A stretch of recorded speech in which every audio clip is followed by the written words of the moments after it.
Hello students, आप कैसे हो? जैसे आपको पता है कि हम दो सीरीज चला रहे हैं, इंडियन पॉलिटी और इंडियन ज्योग्राफी। आज जो टॉपिक है वो इंडियन पॉलिटी से है। और ये जो पार्ट है इसमें तो आज के टॉपिक में हम दो चीज़ें डिस्कस करने जा रहे हैं। पहले वो जो रिमेनिंग कुछ इंपॉर्टेंट अमेंडमेंट्स थे उनके बारे में डिस्कस करेंगे। उसके बाद हम गवर्नर को पढ़ेंगे, गवर्नर के इलेक्शन को पढ़ेंगे, गवर्नर के अपॉइंटमेंट को पढ़ेंगे और इसके अलावा हम गवर्नर के इंपॉर्टेंट पावर्स को डिस्कस करेंगे। और जो ये वीडियो आज पहली बार देख रहे हैं तो उनसे यही रिक्वेस्ट है कि वो इसका पहला वाला वीडियो पार्ट फर्स्ट देखे, पावर्स ये important amendments of Indian constitution, तब इनको पता चलेंगे कि इससे पहले हमने जो इंपॉर्टेंट अमेंडमेंट्स डिस्कस किए, ताकि वहां से वो ऑर्डर बना के फिर इन दो तीन अमेंडमेंट्स को भी आसानी से ग्रेसप कर सकते हैं। तो स्टार्ट करने से पहले आप लोगों से ये रिक्वेस्ट है कि चैनल को ज़्यादा से ज़्यादा सब्सक्राइब करो, शेयर करो और अगर वीडियो अच्छा लगे तो लाइक भी ज़रूर करना। तो हम इंपॉर्टेंट अमेंडमेंट्स पार्ट 2 पढ़ रहे हैं। तो इंपॉर्टेंट अमेंडमेंट्स में हमने पहले से डिस्कस किया। अब बचे हमारे तीन इंपॉर्टेंट रिमेनिंग अमेंडमेंट्स। एक अमेंडमेंट है 86 अमेंडमेंट 2002, ये आप याद रखना। 86 अमेंडमेंट एग्जाम में पूछा जाता है और ये अमेंडमेंट हुआ 2002 में। और इसमें क्या कहा गया? Right to education was made compel. इसमें right to education as a fundamental right लाया गया अंडर आर्टिकल 21A। अगर आपको पूछा जाएगा राइट टू एजुकेशन किस आर्टिकल में है, तो राइट टू एजुकेशन है अंडर आर्टिकल 21A। और ये राइट टू एजुकेशन किस अमेंडमेंट में? अमेंडमेंट 86 जो 2002 में लाया गया था। इसके अलावा वी हैव द 101 अमेंडमेंट, ये भी इंपॉर्टेंट है, 2016 में हुआ था। इन 2016 101 अमेंडमेंट। और इसमें क्या लाया गया था? Introduction of GST, goods and service tax, जो आप वो जो एक कंसोलिडेटेड टैक्स है जिसमें सारे जितने भी इनडायरेक्ट टैक्सेस थे उनको एक ही करके एक टैक्स बनाया गया जिसका नाम है जीएसटी। तो ये जीएसटी आया था 2016 में। और जीएसटी अमेंडमेंट के लिए कौन सा अमेंडमेंट किया गया था कॉन्स्टिट्यूशन में? 101 अमेंडमेंट 2016। उसके बाद वही है तो 103 अमेंडमेंट, ये भी इंपॉर्टेंट है। 103 अमेंडमेंट जो हुआ था 2019 में, ये आपको याद रखना है, 2019 में हुआ था। इसमें क्या कहा गया था? इसमें रिजर्वेशन रखी गई थी for EVS. EVS means economically weaker sections के लिए 10% रिजर्वेशन रखी गई थी, ये आपको याद रखना है। 10% रिजर्वेशन रखी गई थी किन के लिए? इसमें 10% रिजर्वेशन रखी गई थी इकोनॉमिकली वीक सेक्शंस के लिए। ये अमेंडमेंट है 103 अमेंडमेंट्स। और टिल अगर हम जनवरी 2020 की बात करें तो इंडियन कॉन्स्टिट्यूशन में टोटल अमेंडमेंट्स हो चुके हैं आज तक 104। ये आपको याद रखना, the total amendments that took place in Indian constitution they are 104। Now amendment topic यहाँ पे हमारा कंप्लीट होता है। अब हमारा नेक्स्ट टॉपिक है गवर्नर। आज हम डिस्कस करेंगे गवर्नर को और इसके पावर्स को। आपने नाम सुना होगा गवर्नर, बहुत बार जो स्टेट गवर्नर्स होते हैं, तो स्टेट गवर्नर हर स्टेट में होता है। और ये गवर्नर जो होता है, he is called the executive head of the state. कभी कभार पूछा जाएगा who is the executive head of the state, it is governor who is called the executive head of the state. And chief minister is called the legislative head of the state. उसके बाद ये governor जो होता है appointed by president. इस governor को appoint कौन करता है? प्रेसिडेंट। ये आपको याद रखना होगा, गवर्नर को अपॉइंट करता है प्रेसिडेंट फॉर 5 इयर्स। इसकी जो टेन्योर होती है वो 5 साल की होती है। But enjoy office till the pleasure of president. मगर ये ऑफिस तब तक एंजॉय करता है जब तक प्रेसिडेंट की मर्जी हो। कभी कभार ये 1 साल रह सकता है, 2 साल रह सकता है। अगर ये 5 साल के अलावा भी बैठना चाहता है तो इसको प्रेसिडेंट अगर चाहे तो उसको 5 साल अलावा भी किसी स्टेट में रख सकता है। तो ये अपना ऑफिस एंजॉय कर सकता है, प्लेजर ऑफ द प्रेसिडेंट जब जहां तक रहेगा। और the president can remove the office, remove governor from office. और प्रेसिडेंट कभी भी गवर्नर को रिमूव कर सकता है ऑफिस से या ट्रांसफर कर सकता है from one state to another state. ये आपको याद, the president has the power to remove the governor from his office or for him to one to any other state. इसके अलावा अगर हम देखेंगे ज्यूरिंग, अगर कभी कभार गवर्नर की मौत हो जाती है ज्यूरिंग द ऑफिस आवर्स, तो उसके बाद गवर्नर के बाद जो चीफ जस्टिस होता है हाई कोर्ट का, वही एक्ट करता है एज गवर्नर ऑफ स्टेट। याद रखना होगा, who act as governor of state after the death of governor. If the governor dies during the working hours या during the office hours, it is the chief justice of high court who act as governor of state then. उसके बाद ये जो governor होता है ये oath जो उठाता है, जैसे प्रेसिडेंट की ओथ होती है, प्रेसिडेंट ओथ उठाता है अपनी किसके सामने? चीफ जस्टिस ऑफ इंडिया के सामने। इसी तरह से गवर्नर की ओथ कहाँ पे होती है? Governor chief justice of high court. याद रखना होगा, जो chief justice of high court है उसके सामने वो ओथ उठाता है, हलफ उठाता है। और एक चीज यहाँ पे याद रखना, 7th अमेंडमेंट, 7th अमेंडमेंट जो हुआ था 1956 में, इसमें क्या कहा गया था? 1 governor for some states, maximum 6 और यूनियन टेरिटरी। कभी कभार एक गवर्नर मोर देन 1 स्टेट्स के लिए भी हो सकता है। जैसे पंजाब है, हरियाणा है, तो पंजाब, हरियाणा और चंडीगढ़ तीनों स्टेटों के लिए एक गवर्नर है। इसका मतलब है कभी कभार एक से ज्यादा स्टेट्स के लिए एक ही गवर्नर हो सकता है। तो ये एक स्टेट से ज़्यादा या एक यूटी से ज़्यादा भी 2 यूटीज़ के लिए, 3 यूटीज़ के लिए और मैक्सिमम 6 स्टेट्स के लिए या 6 यूटीज़ के लिए एक ही गवर्नर हो सकता है।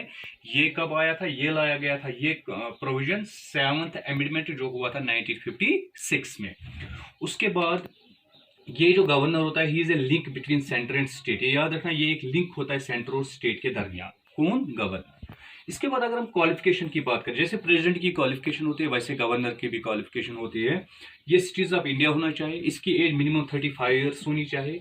ये कोई ऑफिस होल्ड नहीं, not hold office of any profit, ये कोई ऑफिस ऑफ प्रॉफिट नहीं इसके पास होना चाहिए। Should not be member of either house, ना ये ईदर हाउस का मेंबर होना चाहिए, चाहे वहां पे स्टेट लेजिस्लेटिव असेंबली हो या स्टेट लेजिस्लेटिव काउंसिल हो, इनका मेंबर ये नहीं होना चाहिए लेजिस्लेटिव मेंबर। तब इसके पास ये क्वालिफिकेशन है that he can be appointed as governor of state. और ये गवर्नर के लिए आप याद रखना, जो भी इसकी क्वालिफिकेशन है यही क्वालिफिकेशन प्रेसिडेंट की भी होती है। इसके ये बैंक करप्ट नहीं होना चाहिए, इंसॉल्वेंट नहीं होना चाहिए, अनसाउंडेड माइंडेड नहीं होना चाहिए, ये भी आप याद रख सकते हो। अब कुछ पावर्स देखते हैं गवर्नर के। देखो, गवर्नर के पहले इंपॉर्टेंट पावर्स होते हैं एग्जीक्यूटिव पावर्स। गवर्नर का एग्जीक्यूटिव पावर, जैसे प्रेसिडेंट के अपॉइंट एग्जीक्यूटिव पावर्स होते हैं वैसे गवर्नर के एग्जीक्यूटिव पावर्स होते हैं। तो appointed chief ministers and other council of ministers, जैसे प्रेसिडेंट अपॉइंट करता है prime minister and other council of ministers, यहाँ पे गवर्नर अपॉइंट करता है chief minister of state and other council ministers. इसका पहला एग्जीक्यूटिव पावर है। Appointed chairman and other members of state public service commission, हर एक स्टेट में होता है पब्लिक सर्विस कमीशन जो वहाँ पे स्टेट लेवल के अपॉइंटमेंट्स करता है। तो जो अगर हम बात करेंगे प्रेसिडेंट अपॉइंट करता है members and chairman of UPSC, union public service commission. यहाँ पे गवर्नर करता है appoint chairman and members of state public service commission. इसी तरह से appoint advocate general of state, ये एडवोकेट जनरल ऑफ स्टेट को भी अपॉइंट करता है। कौन? गवर्नर। जिस तरह से सेंटर में होता है attorney general, highest law member, उसको अपॉइंट करता है कौन? प्रेसिडेंट। यहाँ पे स्टेट्स में होता है एडवोकेट जनरल अपॉइंट करता है कौन? गवर्नर। उसके बाद अपॉइंटेड स्टेट इलेक्शन कमीशन, जिस तरह से सेंट्रल इलेक्शन कमीशन को कौन अपॉइंट करता है? प्रेसिडेंट। यहाँ पे गवर्नर स्टेट इलेक्शन कमिश्नर को अपॉइंट करता है। इसी तरह से अपॉइंट जजेस of district court, high courts के जजेस जो होते हैं और सुप्रीम कोर्ट के जजेस, उनको अपॉइंट प्रेसिडेंट करता है। वो जो डिस्ट्रिक्ट कोर्ट्स होते हैं किसी स्टेट में, तो उन डिस्ट्रिक्ट कोर्ट्स या अदर लोअर कोर्ट्स के जो जजेस होते हैं इनको अपॉइंट करते हैं गवर्नर। उसके बाद लेजिस्लेटिव पावर्स, कुछ लेजिस्लेटिव पावर्स भी इसके पास होते हैं गवर्नर के पास। पहला है समन, जैसे मैंने प्रेसिडेंट के बारे में बताया, समन वो जब भी इलेक्शन होने के बाद पहली ये असेंबली होती है तो ये समन करता है, यही बुलाता है उनको, पहला तकरीर इसी का होता है। तो समन पावर है इसके पास। प्रोरोग मैंने आपको इससे पहले बताया कि कभी कभार जब हाउस का कोई बजट सेशन या कोई सेशन जब कंप्लीट होता है तो उसके बाद जो कंप्लीशन के बाद जो प्रोग्राम होता है, जो जहाँ पे प्रेसिडेंट उनको स्पीच दे के उस हाउस को खत्म करते हैं, तो वो प्रोरोग पावर भी इसी के पास होता है। यहाँ पे गवर्नर के पास होता है स्टेटों में, तो वहाँ पे लोकसभा में प्रेसिडेंट के पास। इसी तरह डिसॉल्व स्टेट लेजिस्लेचर, इसके पास ये भी पावर होता है कि ये स्टेट लेजिस्लेचर को डिसॉल्व कर सकता है। जिस तरह से प्रेसिडेंट डिसॉल्व कर सकता है लोकसभा को, ये स्टेट लेजिस्लेचर को डिसॉल्व कर सकता है। He appoints 1/6 members of state legislative council. आपको पता है कि कुछ स्टेट्स में होते हैं बाइकैमरल सिस्टम, वहाँ पे लेजिस्लेटिव स्टेट लेजिस्लेटिव असेंबली होती है और स्टेट लेजिस्लेटिव काउंसिल होती है। और स्टेट लेजिस्लेटिव काउंसिल में 1/6 मेंबर्स, ये याद रखना, 1/6 मेंबर्स अपॉइंट कौन करता है? गवर्नर।